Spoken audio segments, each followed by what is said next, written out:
Skušali bomo razmišljati, ali je sodobni postmoderni vernik v Sloveniji še vedno romar in iskalec. Vernost v Sloveniji predstavlja zanimiv fenomen. Po eni strani se srečujemo s tradicionalno obliko katolištva, ki je še vedno močna in občutek imamo, da se zadnje čase celo krepi. Po drugi strani pa je opaziti pojave novih religioznih gibanj, ki v Sloveniji sicer niso množična, so pa številna. Kaj pa pravzaprav mislimo, ko govorimo o vernosti? Vernost ali religioznost je kompleksen pojav. Nikakor ne moremo govoriti, da gre zgolj za osnovni človekov dejavnik, ki ga sestavljajo ostanki prvotnih verovanj. Pri religioznosti ne gre zgolj za skupek verovanj, obredi, norm, prepovedi, zapovedi. Vsaka religioznost vse te vidike seveda vključuje in združuje, vendar pa se nikakor ne izčrpa v povedih o svetu, naravi, človeku in njegovi zgodovini. Srčika ali bistvo vsake religioznosti je razmerje, odnos. Govorimo o tako imenovanem osebnem odnosu do bivanja nasploh in do tistega, ki za tem bivanjem stoji. Do skrivnostne onstranosti, do transcendence, do Boga. Pri vernosti gre torej za osebni odnos, ki ga ima posameznik, vernik z Bogom, gre za celostno držo človeka, ki se izraža na vseh nivojih njegovega življenja. Zato tudi pravimo, da se vera ali nevera posameznika kaže v njegovem odnosu do soljudi. In če smo malce drzni, bi lahko rekli tudi, da bliže kot je človek Bogu, bliže je sočloveku. Vendar pa je narava religioznega razmerja nekaj popolnoma specifičnega. Religiozno razmerje oziroma vera je čisti dar. Ni namreč človek stvaritelj religioznega razmerja, temveč je človek tisti, ki je v to razmerje povabljen, poklican po imenu, da v to razmerje svobodno in brez prisile vstopi. Bog nikogar ne sili ali zahteva, da vstopi v ta medosebni odnos, pač pa kot skrivnostno in dobro bitje ljubeče kliče in čaka, da stopimo na pot skupaj z njim. In tukaj, v tem momentu, se srečamo s čudovito metaforo romanja, kot jo opazuje brat John iz Tezeja v svojem razmišljanju Božja pot, biblična študija o veri kot o romanju. V knjigi je predstavljeno, kako Bog v stari zavezi svoje ljudstvo vedno znova poziva in kliče, da se odpravi na pot, po kateri Bog vedno tudi hodi s človekom. Primer, Mojzes, ki je popeljal izraelsko ljudstvo iz Egipta skozi Sinajsko puščavo v Kanaan. Vera se tako kaže kot prehajanje poti.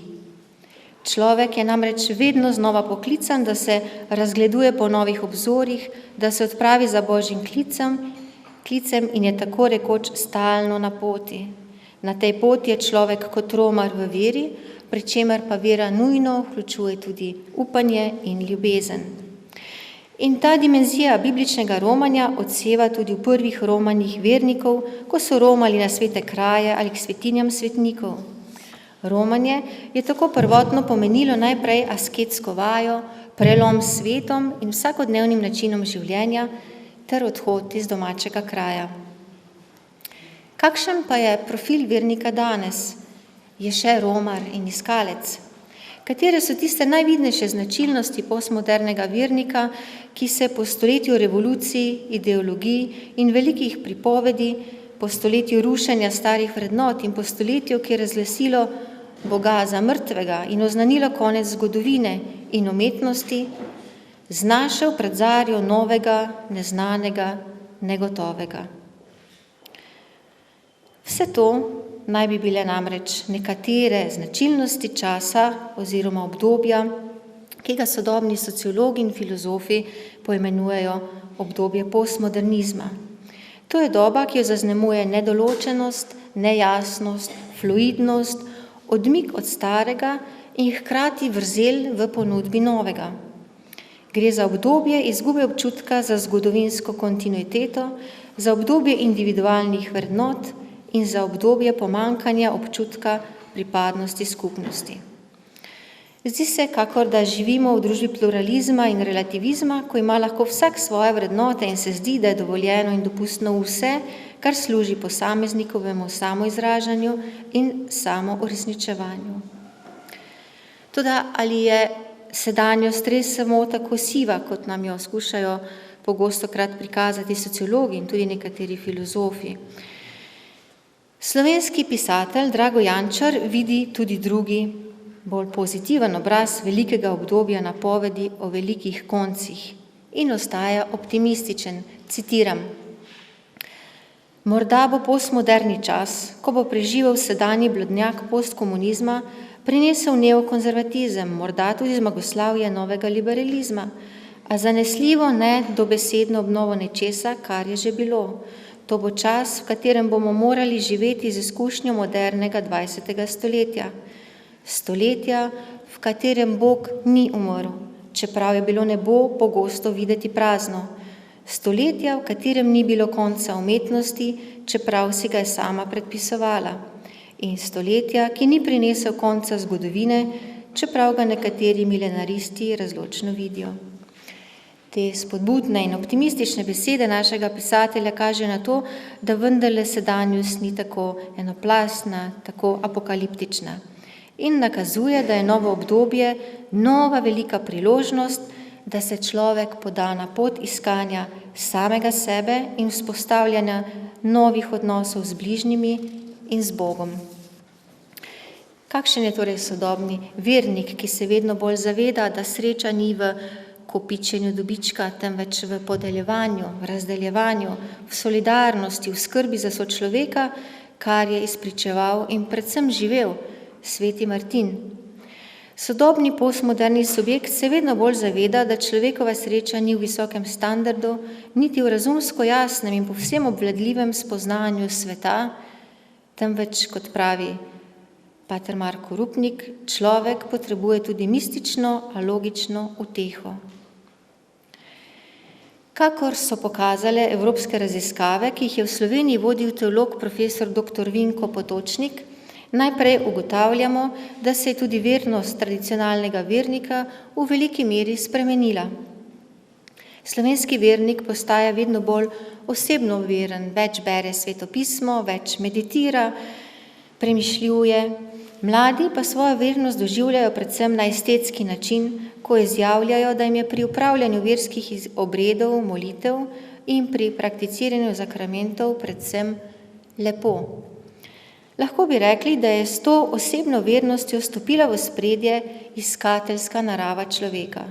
V tem iskanju življenjskih odgovorov in želje po preseganju samega sebe se kaže slovenski paradoks.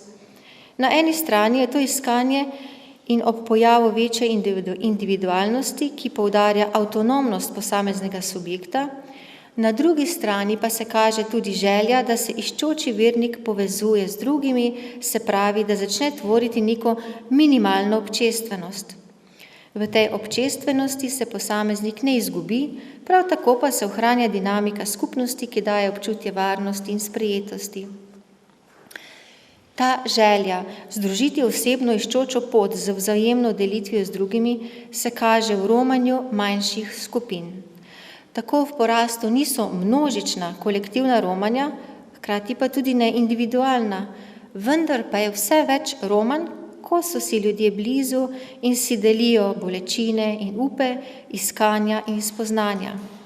Ta romanja se odvijajo še bolj kot s pesmijo v osebnih pogovorih, v skupnem branju svetega pisma in v obiskih romarskih svetišč. Še bolj, kakor sama udeležba pri sveti liturgiji, pa postajajo pomembne osebne obredne molitve, prižiganje sveč, darovanje za reveže v nabiralnik kruh svetega Antona, kar pa romar zelo rad opravi skupaj še z nekom drugim. Danes ugotavljamo, da so oblike slovenske vernosti, tako kot tudi v Evropi, vedno bolj raznolike, hkrati pa opažamo, da se tradicionalne oblike prepletajo z modernimi.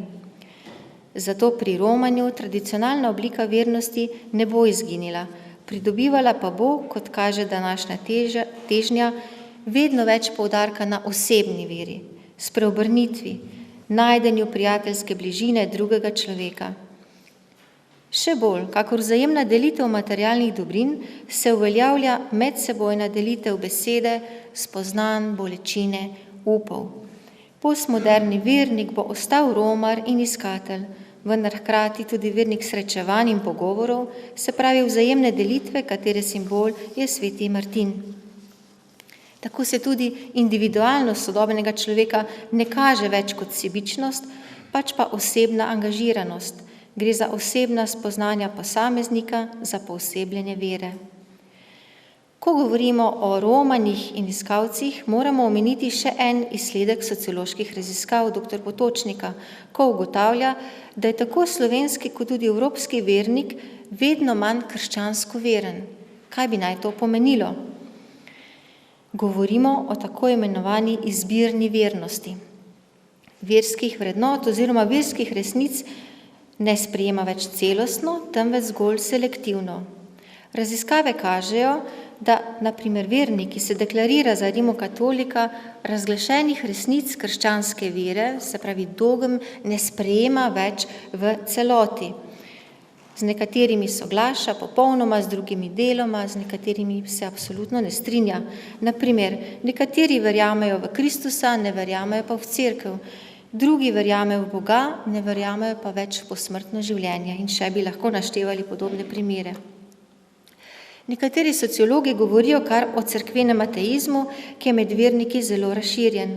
Govorimo lahko tudi o tako imenovani delni identifikaciji vernikov s temeljnimi verskimi resnicami in vrednotami.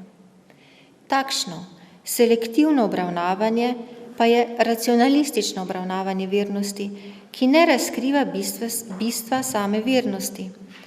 To racionalistično obravnavanje vernosti povezuje vernost z dvomom ali necelostnostjo vere.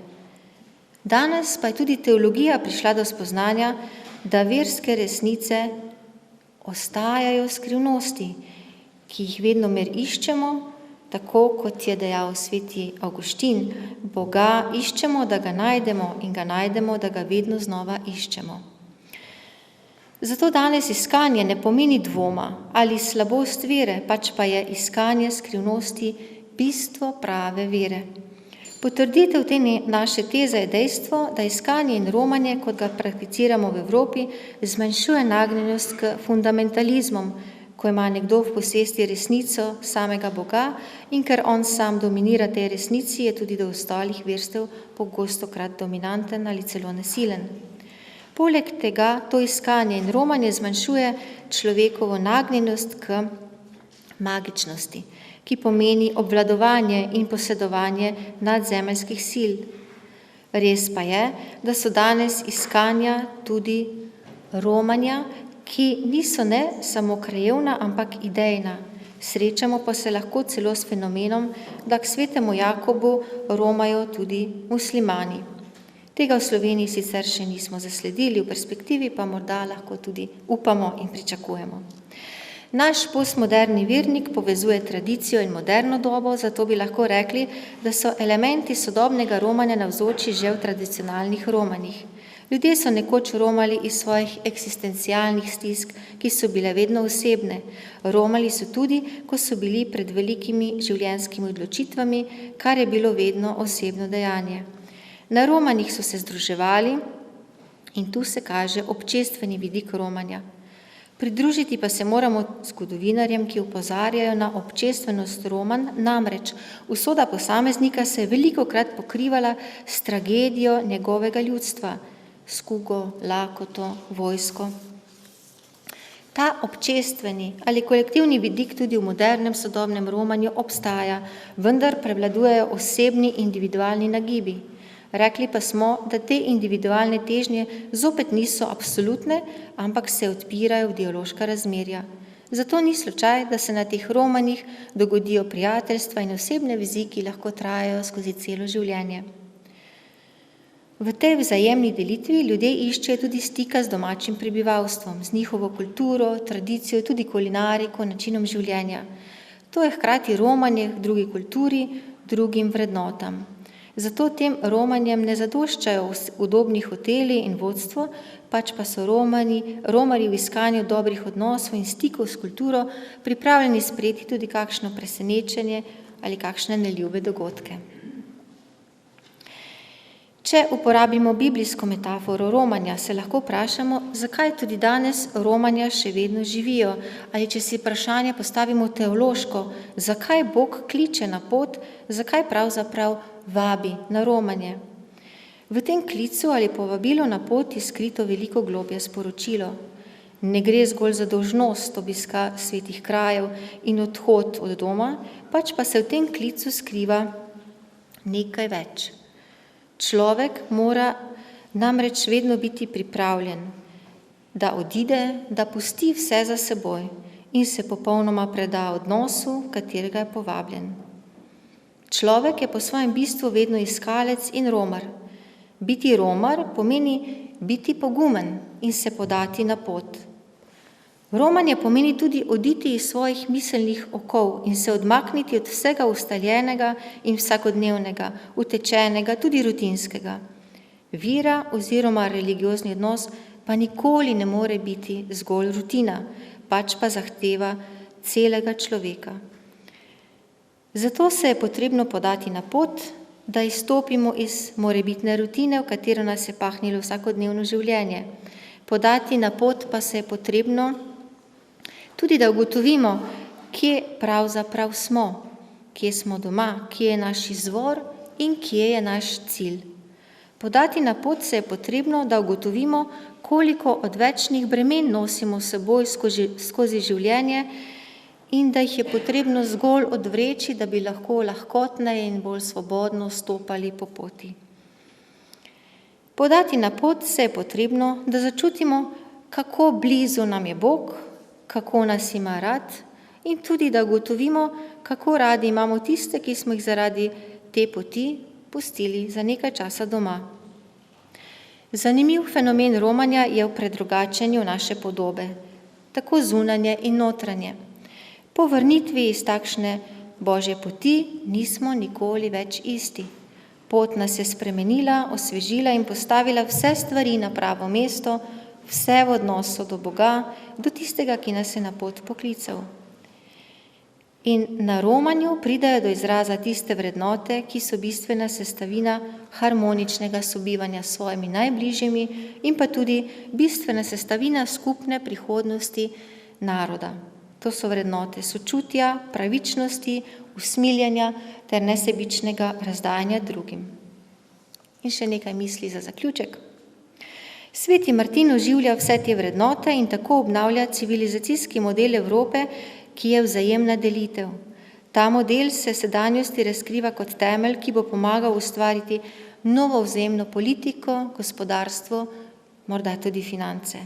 To pa se začne v delitvi pristnega srečevanja, kjer se v spoštovanju medsebojno deli beseda v najširšem pomenu izraza, v katerega spada tudi neverbalna komunikacija. In čisto za zaključek, če si lahko dovolimo biti malce drzni in si upamo postaviti vprašanje, kaj bi sveti Martin delil danes, poleg plašča, ki je simbol usmiljenja in tudi delitve materialnih dobrin. Zagotovo bi delil duhovne dobrine. In kaj je dar, ki ga lahko mi prinašamo drug drugemu?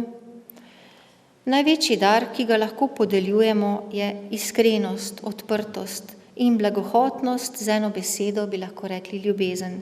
Če bomo drug drugega sprejemali v ljubezni in drug drugemu prinašali veselje do življenja, spodbude in nenazadnje radostno novico, da na tej poti nikoli nismo sami, bo lahko naš jutri lepši že danes. Hvala lepa. Lep pozdrav vsem. Tudi krošnjarji so bili svojevrstni romarji in vandrovci. Takšno pot jim je namreč namenila usoda. Z razstavo, ki je tudi del tega dogodka in simpozija, smo želeli čim bolj celovito predstaviti krošnjarstvo ribniško-kočevskega območja. Zakaj ravno tega? Zato, ker je na tem območju tovrstna trgovina doživela zaradi svoje številčnosti in raznolikosti zagotovo svojevrstni fenomen. Zato je zagotovo zaslužen privilegij, ki ga je zaradi težkih nemirnih časov, turških vpadov in omejevanja kmečke trgovine cesar Fridrik III. Leta 1492 dal tukajšnjim prebivalcem. To je bil sicer takrat začasni ukrep, ki pa je s kasnejšimi potrditvami tako rekoč postal pravna podlaga za razvoj krošnjarstva na tem območju. Zato mu danes pogosto rečemo kar krošnjarski patent. Na razstavi, ki verjamem, da ste si jo večinoma že ogledali, lahko spoznate različne oblike krošnjarjev, ki so se na tem območju razvile. Srečamo jajčarce, kostajnarje, kočevske in kostelske krošnjarje, seveda pa je prav poseben poudarek na ribniškem krošnjarju, ki je prodajal svojo suhorobo in lončevino. Trgovina in povezanost s širnim svetom sta torej določala to območje skozi stoletja. Medtem ko so ostale oblike krošnjarjenja začele počasi usihati, nekako po drugi svetovni vojni pa so tudi zamrle, se je ravno ribniško krošnjarstvo ohranilo. V tem času se le preoblikuje, poišče nove poti, prodajne in kljub času, ki ni bil naklonjen lesenim izdelkom in lončenim izdelkom, se ohrani vse do danes. Zakaj menimo ob teh raziskavah, zakaj je do tega prišlo, zakaj je ravno Ribničanom uspelo ohraniti ta način?